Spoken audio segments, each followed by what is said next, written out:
కాళ్లలో నొప్పి, నరాల వాపు వంటి లక్షణాలతో బాధపడుతున్నారా? వెరికోస్ వెయిన్స్ లో అత్యాధునిక చికిత్స ఏవిస్ వాస్కులర్ సెంటర్. నమస్తే రమగారు. నమస్తే జయ. రమగారు, ఏదన్నా మంచి కథ చెప్తారా? వాళ్ళ పంచతంత్రంలోంచి మనకు తెలుసు ఆషాఢభూతి కథ. ఆషాఢభూతి కథ కంటిన్యూ అయ్యింది.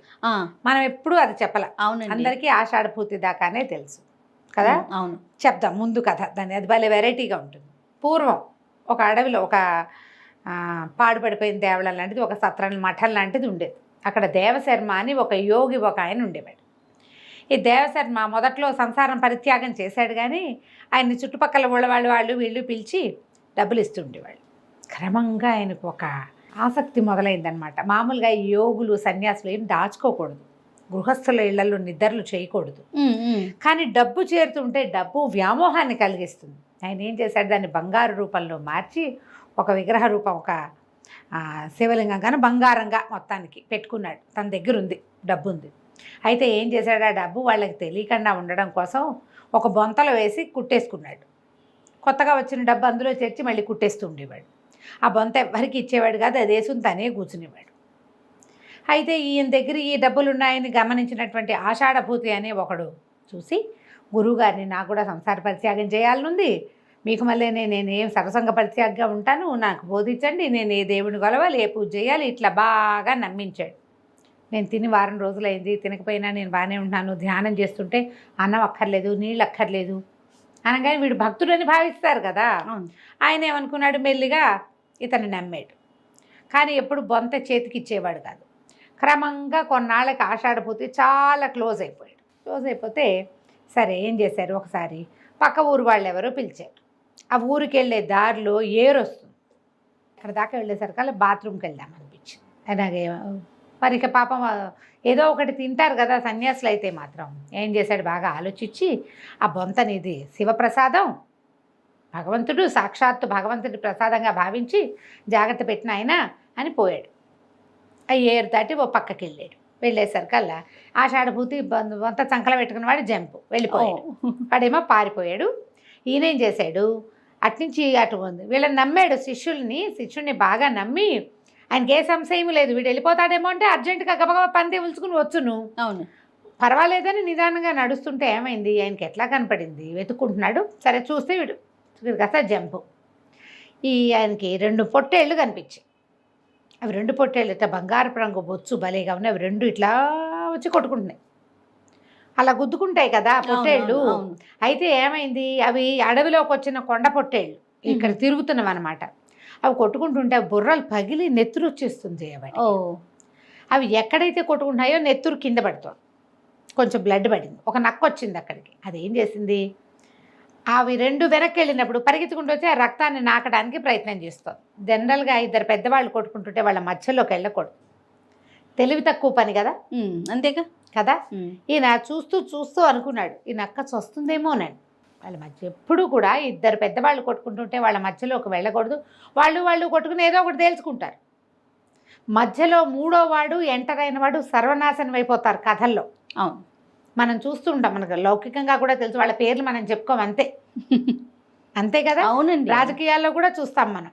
2 పెద్ద హస్తీలు వాళ్ళ మధ్యలోకి చేరిన ఒక గుంట నక్క, అంతే, నక్క సర్వనాశనం అవుతుంది. ఈయన చూస్తూ ఉండగానే ఈ గొర్రెలు 2 కొట్టుకుని 3వ టాకీకి ఈ నక్క ఆశకి అక్కడే నిలబడి దాని బుర్ర పగిలిపోయింది. నక్క చచ్చిపోయింది. ఈయన అనుకున్నాడు, చూసావా ఇట్లా అవుతుంది అని చెప్పి ఇక డబ్బులు కాస్తా పోయినాయి. ఈ చూసేసరికల్లా ఆషాఢభూతి వెళ్ళిపోయాడు. ఈయన ఒక ఊర్లోకి నడవటం మొదలుపెట్టాడు. ఏ ఊళ్ళోకైతే తనని పిలువబడిందో అక్కడికి వెళ్ళటానికి మనస్కరించాలి, పిలుపు వచ్చిన చోటికి మనస్కరించాలి. ఇంకో ఊరు వెళ్తుంటే ఏమైంది, ఎక్కడ ఆహారం దొరకల. ఆయనకి ఎక్కడైనా భోజనం పడుకోవడానికి వసతి కావాలి. ఆయనకి ఒక సాలెవాడు భార్య ఎదురొచ్చారు. వాళ్ళిద్దరూ కళ్ళు కోసం వెళ్తున్నారు. కళ్ళు పాక దగ్గరికి వెళ్తున్నారు, కళ్ళు దుకాణానికి. వెళ్తుండేసరికి ఈయన అడిగాడు, నాయనా ఇక్కడ ఏమైనా ఆశ్రయం దొరుకుతుందంటే వాడు అన్నాడు, ఏమేమే నువ్వు అయ్యగారిని ఇంటికి తీసుకెళ్ళు, ఆయనకి భాజనాదులు చూసి ఆయనకు విశ్రాంతికి ఒక ప్లేస్ చూపించు, మరేమో నేను పోయి నీకు కళ్ళును మాంసం ముక్కలు పట్టుకొస్తాను, నువ్వు ఈయన్ని తీసుకెళ్ళి ఇంటికి అన్నాడు. ఈవిడేం చేసింది, సరే దొరికిందే ఛాన్స్ అనుకుని ఈయన్ని వెంట పెట్టుకుని ఇంటికి తీసుకెళ్తే ఆయనకి తిండి పెట్టలా, ఏం పెట్టలా. ఇక్కడ కూర్చోండి అయ్యగారు అని చెప్పేసి లోపలికి వెళ్ళి చకచకా రెడీ అయిపోయింది. అదేంటంటే సాయంకాలం అయ్యేసరికి మొగుడు కళ్ళు దుకాణానికి వెళ్తాడు. ఈవిడికి దేవదత్తుడు అని ఒక ఫ్రెండ్ ఉన్నాడు, వాడి దగ్గరికి వెళ్ళిపోదాం అనుకుంది. కాసేపు ఒక గంట అక్కడ స్పెండ్ చేసి రావాలనుకుంది. ఎప్పుడైతే ఈ అయ్యగారు ఎదురుపడ్డాడో భర్త ఏమో కల్పాక దగ్గరికి వెళ్ళిపోయాడు. ఈ అరగంటలో వాడు తిరిగి వచ్చే లోపల వెళ్ళిపోదామని తయారయ్యి నడిచి వెళ్తుంటే ఆ భర్త ఎందుకు వచ్చేసాడో వాడు అక్కడ స్పెండ్ చేయకుండా సమయం అది ఇది 2 కళ్ళు ముంతొకటి ఓ పొట్లం ఒకటి పుచ్చుకుని గబగబా వాడు ఏంటంటే ఈ అయ్యగారు ఎవడో వచ్చాడు, ఆయన దగ్గర 4 మంచి ముక్కలు విందామనుకున్నాడు. అక్కడ టైం స్పెండ్ చేయలే, ఇంకా కళ్ళుపాక దగ్గర వెనక్కి తిరిగి వచ్చేసాడు. ఎప్పుడైతే భార్య దూరం నుంచి కనపడింది, చక్కగా అలంకారం చేసుకున్న మంచి బట్టలు తన చీర అవి గుర్తుపట్టేశాడు. భార్యని ఆనమాలు కట్టాడు, తెలిసింది అతనికి. ఆ అమ్మాయి కూడా గుర్తుపట్టి అమ్మో వీడు వచ్చేస్తున్నాడు, ఇప్పుడు వెళ్ళకూడదని పరిగెత్తుకుంటూ వెళ్ళిపోయి వాడు నడిచేస్తున్నాడు. ఈవిడ ఒకటే పరుగు తీసింది ఇంట్లోకి, తీసేసి గబగబా బట్టలు మార్చేసుకునేసరికల్లా మంచి బట్టలు వేసుకుంది, మామూలు బట్టలు వేసేసుకుంది. ఈయన మన దేవశర్మ గారు ఉన్నాడు కదా సన్యాసి, ఆయన ఇటా చూస్తున్నాడు. ఏం జరుగుతుందో మరి కనపడుతుంది కదా. ఇంట్లో ఆవిడ లోపలికి వెళ్ళటం, పాత గుడ్డలు విప్పి మంచి కొత్త బట్టలు కట్టుకోవటం, పరిగెత్తుకుంటూ వచ్చి బట్టలు మార్చేసుకోవటం. బట్టలు మార్చుకున్న 5 నిమిషాల కల్లా ఈ సంచి మూట అదే మన పొట్లమును ఈ దుత్తా పుచ్చుకుని వస్తున్నవాడు కనపడ్డాడు. వాడు లోపలికి వచ్చి ఏమే దుర్మార్గురాలా, నీ సంగతి నాకు తెలియదు అనుకున్నావా, నువ్వు అట్టంటి దానివి నీ సంగతి చెప్తా, నన్ను కాదని నువ్వు ఎక్కడికి వెళ్తావో చూస్తా అని ఏం చేశాడు, ఒక మంచానికి వేసి దాన్ని కట్టేసాడు. నిలబెట్టి ఒక నిలబెట్టి ఉన్న మంచం ఉంటే మంచానికి వేసి కట్టేసి అక్కడి నుంచి వాడి కోపంతో వచ్చిన అయ్యగారి దగ్గర మంచి మాటలు లేవు, నా మంచి ముక్కలు లేవు, ఆయన తిండి తిప్పలు కూడా చూడలే. ఆయన అంటే పాప నడిచి వచ్చాడు కదా, తిండి లేదు ఏం లేదు, ఆకలి దాహం 2 ఉన్నాయి. ఓ పళ్ళు ఫలమైనా వాళ్ళు ఇస్తారనుకున్నాడు, ఏమీ ఇవ్వలా. వీడేం చేశాడు, ఇది తెచ్చిందంతా తాగేసి ఆ తెచ్చుకున్నదంతా తినేసి పెళ్ళాన్ని మంచానికి కట్టేసి పడుకుని నిద్రపోయాడా. నిద్రపోయేసరికి అలా ఏమైంది, ఈ భార్యకి ఒక ఫ్రెండ్ ఉంది, అది కూడా బాయ్ ఫ్రెండ్స్ ఉన్నది.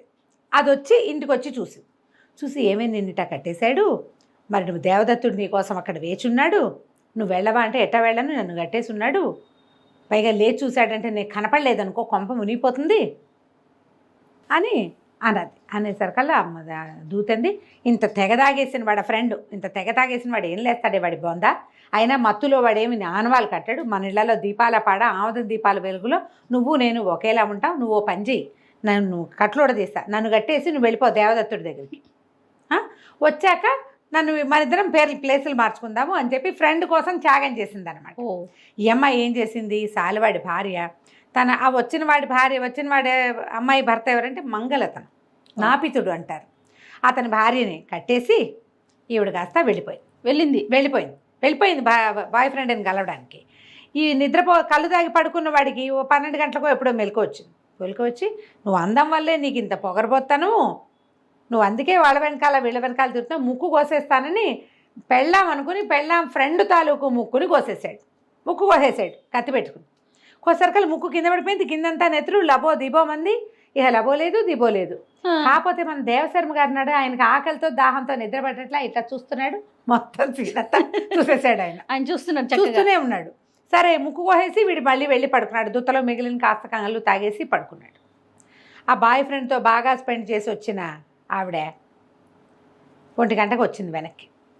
వచ్చి చూస్తే ఏముంది, ఫ్రెండ్ని ఓడదీస్తే మీ ఆయన నా ముక్కు కోసేసాడే దుర్మార్గుడు అని చెప్తే, సరే ఏదో నాటకం ఆడదాం, మా ఆయనకి ఏం చెప్పాలో, ముక్కెట్టా దిగింది అంటే నేనేం చెప్తానో సరేనని ఏం చేశారు, మళ్ళీ ప్లేసులు మార్చుకున్నారు. సాలాయన భార్య ఏమో మంచానికి కట్టివేయబడింది, మంగళాయన భార్య ఏమో నడుచుకుంటూ ఇంటికి వెళ్ళిపోయి ఏం చేసింది, లోపలికి వెళ్ళిపోయి భర్తకు తెలియకుండా మొహానికి ఏదో పసుపద్దుకుని లోపల పడుకుంటే ఆ తెల్లవారింది.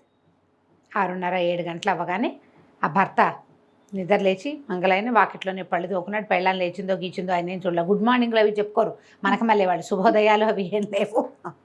ఏం చేశాడు, చెరువుకి వెళ్ళి మొహం కడుకొచ్చి ఏమే నా పొదిటివు నాకు పనుంది అని వాకిట్లోంచి కేకేశాడు. ఇవి లేచి వెళ్తే ముక్కు చూస్తాడని ఆ పొదిని అలాగా ఇట్లా విసిరేసరికల్లా వస్తుంది, నీ దుంపదేగా ఇట్లా విసురుతావా, ఇదే కదే మనకు అన్నం పెట్టేది, నీ మొహమండా అని పెళ్ళాన్ని భార్యని తిట్టుకుంటూ ఏం చేశాడు, చేతిలో ఉన్న కత్తి ఒకటి ఇట్లా విసిరాడు. ఈ కత్తికి పదం లేదు పాడలేదు, చూడవు పెట్టవు, ఇది మనకు అన్నం పెడుతుందనే ధ్యాస లేదు నీకని విసిరేసేసరికల్లా ఈవిడ వెంటనే గమనించేసి తను తెలివి అనమాట, ఆడవాళ్ళ తెలివి, స్త్రీ బుద్ధి ప్రళయాంతక అని రాస్తారు చివరికి. ఓరు నాయనో నా ముక్కు కోసేసాడు రో, ఈ కత్తి విసిరేసేసాడు మొహం మీదకి అని అరిచి కేకలు పెట్టింది. ఓహో, ముక్కు తెగి ఉంది కదా, ఇటు అక్కడి నుంచి పరిగెత్తుకుంటూ పసుపద్ది వేసుకుంది. ఆల్రెడీ ఉన్న పసుపు ఇది ఇంకా కొంచెం పసుపద్దింది. ముక్కు అంతా ఇట్లా ఇట్లా అనేసరికల్లా కొంచెం తడి, రక్తపు తడి వస్తుందా. ఆశ్చర్యపోయాడు మంగళ. అయ్యో అంతలా విసరలేదే, నీకు అంతలా ఎలా తగిలి, ముక్కు ఎలా తెగిపోయిందే అంటాడు. అక్కడి నుంచి లబో దిబోమని అరిచొచ్చి కేకలు పెట్టేసింది. కేకలు పెట్టేసరికల్లా పొద్దున్నే ఈ పహరా డ్యూటీలు ముగించుకుని వెళ్తున్న రక్షక భటులు ఎవరో, ఏమిటో మంగళవాళ్ళ ఇంటి నుంచి గోల వస్తుంది, ఎవరో ఆడది ఏడుస్తుంది, దాన్ని ఏమన్నా కొట్టారు. 3 పెళ్ళాలు కొట్టుకోకూడదు, అప్పటి రూల్స్ ఉండేవి. ఓ బాగున్నాయి. ఏమిటో చూస్తే ఆవిడ ముక్కు తెగి ఏడుస్తోంది, వీడేమో ఒక పొదుపుచ్చుకుని నుంచున్నాడు. వీడే కోసేసి ఉంటాడని వాళ్ళు ఊహించారు. అర్థమైపోయిందా? ఇద్దరిని పుచ్చుకుని పోయారు. అయిందా? ఇప్పుడు ఇక్కడ సీన్, రివర్స్ సీన్ ఉంది కదా ఇక్కడ, ఓకే, ప్లేసులు మార్చుకున్న చోట. ఈ సాలె వాళ్ళ ఇంట్లో ఆయన పొద్దున్నే లేచాడు.